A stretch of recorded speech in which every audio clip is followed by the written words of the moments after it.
हरियाणा के विधानसभा चुनाव में बीजेपी और कांग्रेस के बीच कांटे का मुकाबला माना जा रहा है। हरियाणा की सबसे हॉट सीटों में शुमार कुरुक्षेत्र जिले की लाडवा सीट है, क्योंकि इस सीट से मुख्यमंत्री नायब सिंह सैनी चुनावी मैदान में हैं। विधानसभा चुनाव में टिकट बंटवारे से पहले ही नायब सिंह सैनी लाडवा सीट से चुनाव लड़ने के लिए बहुत ज्यादा तैयार नहीं थे, लेकिन पार्टी नेतृत्व के आदेश पर उन्हें इस सीट से चुनावी मैदान में उतरना पड़ा। नायब सिंह सैनी मुख्यमंत्री बनने के बाद करनाल की विधानसभा सीट से उपचुनाव जीते थे और वह करनाल से ही चुनाव लड़ना चाहते थे, लेकिन अंतिम समय में उन्हें लाडवा भेज दिया गया। नायब सिंह सैनी के सामने एक बड़ी जिम्मेदारी लाडवा सीट जीतने के साथ ही पूरे प्रदेश में पार्टी का प्रचार करना भी है। हालांकि प्रचार में उन्हें केंद्रीय नेतृत्व का और पार्टी के बड़े नेताओं का पूरा साथ मिला है, लेकिन राज्य की सरकार चुनते वक्त मतदाता स्थानीय चेहरे को तवज्जो देते हैं। ऐसे में जब नायब सिंह सैनी पूरे प्रदेश में पार्टी के लिए प्रचार कर रहे हैं, तो लाडवा में उनकी पत्नी सुमन सैनी और करीबियों ने चुनाव प्रचार का काम संभाला हुआ है। नायब सिंह सैनी के लिए पॉजिटिव फैक्टर यहाँ यह है कि लाडवा सीट कुरुक्षेत्र लोकसभा सीट का हिस्सा है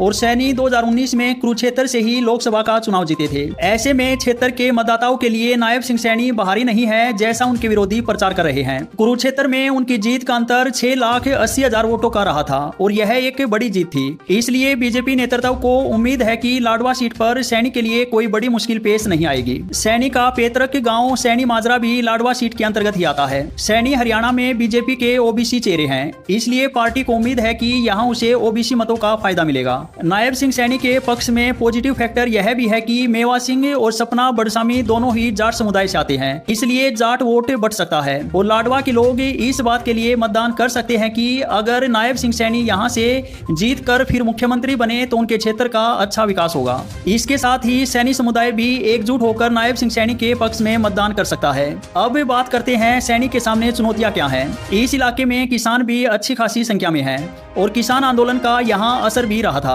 लोकसभा और विधानसभा चुनाव के दौरान भी कई जगहों पर बीजेपी के उम्मीदवारों को किसानों के विरोध का सामना करना पड़ा है। कांग्रेस ने प्रदेश में बेरोजगारी, अग्निवीर योजना, किसान आंदोलन को मुद्दा बनाया है। लाडवा में पिछले विधानसभा चुनाव के नतीजे अगर आप देखें तो बीजेपी के लिए ये सीट काफी मुश्किल रही थी। मेवा सिंह ने 2019 में हरियाणा बीजेपी के महामंत्री पवन सैनी को 12,000 से ज्यादा वोटों से चुनाव हराया था। कांग्रेस के उम्मीदवार मेवा सिंह इस इलाके में काफी सक्रिय रहे हैं और किसानों की कथित नाराजगी को मुद्दा बनाने की कोशिश कर रहे हैं। मेवा सिंह जाट समाज से आते हैं, इसलिए उन्हें इस समाज के और किसानों के वोट मिलने की उम्मीद है।